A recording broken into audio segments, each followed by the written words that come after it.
Hello again, Mrs. Gilmore's second graders. It's Mrs. Frank, and of course, I'm continuing my reading from Appleseed Farm.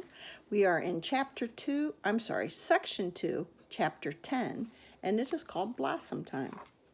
One day, Tom Bartlett returned from a trip to the trading center with dollars in his pockets, real silver dollars. He counted them out on the pine table. "You haven't seen many of these, have you, daughter?" he asked Ada, who was leaning over his shoulder. "Dollars are pretty scarce in these parts." He pushed a few to one side. "Do you know what I mean to do with these?"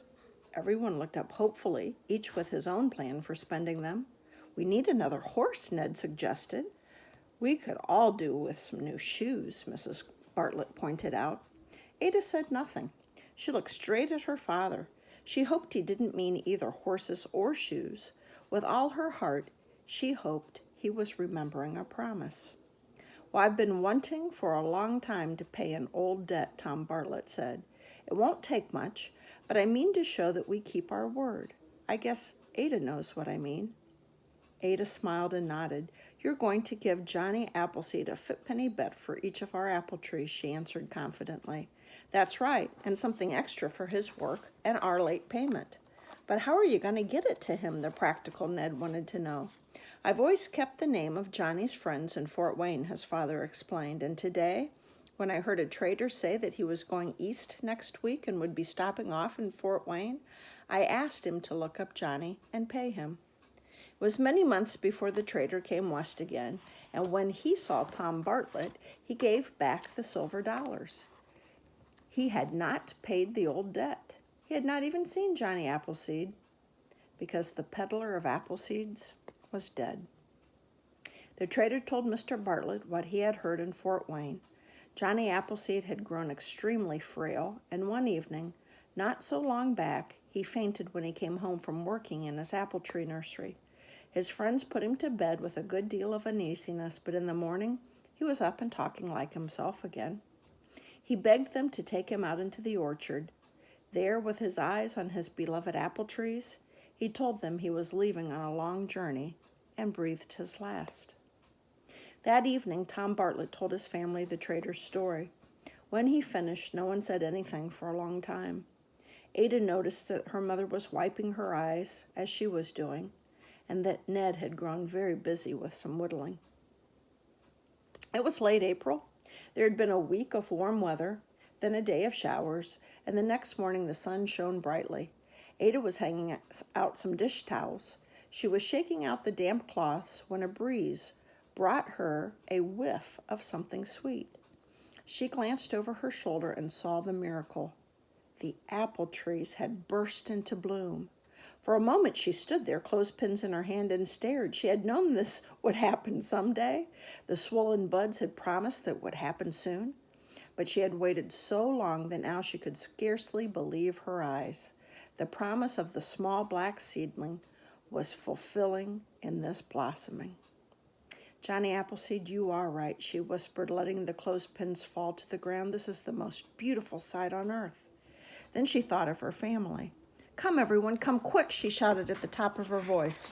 Her startled mother rushed out the door, while Ned and her father out in the field raced toward the house. They saw Ada hurrying to the orchard, and they followed her. They were as excited as she was. And here's the sketch, and it says, the apple trees had burst into blooms.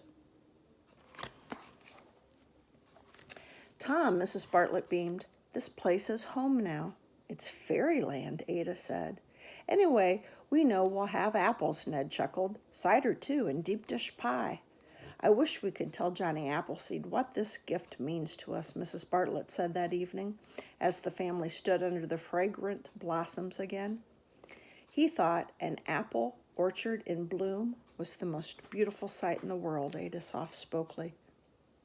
Try that again. Ada spoke softly. "It's a little thing, of course," Tom Bartlett said. "It wouldn't have mattered to him, but for my own sake, I wish I could have paid my debt to Johnny Appleseed." Then Ada, who had been thinking about her friend from that first moment when she had seen him at the spring to his last goodbye, remembered something. "Father, I have a message for you from Johnny Appleseed." Tom Bartlett looked up, startled. It's something he told me just before he left that last time. Ada went on. He said that someday I was to tell you that we are all brothers and that he wanted you to pay your debt, or the way he wanted you to pay your debt was to pass on help to others who needed it. I can almost hear him, Mrs. Bartlett muttered. Tom Bartlett said nothing for a while. Then he nodded. All right, Johnny Appleseed, he declared, we'll do it. We'll pay the debt your way. We'll start spreading orchards. We'll give our neighbors apples, and we'll give them cuttings too, so that they can have orchards faster than we did. He was solemn as he turned to his family. We shall pay our debt as Johnny Appleseed wished, he said firmly. The orchards in these parts will be a living monument to him. They will go on helping folks and reminding them of Johnny Appleseed long after we are forgotten.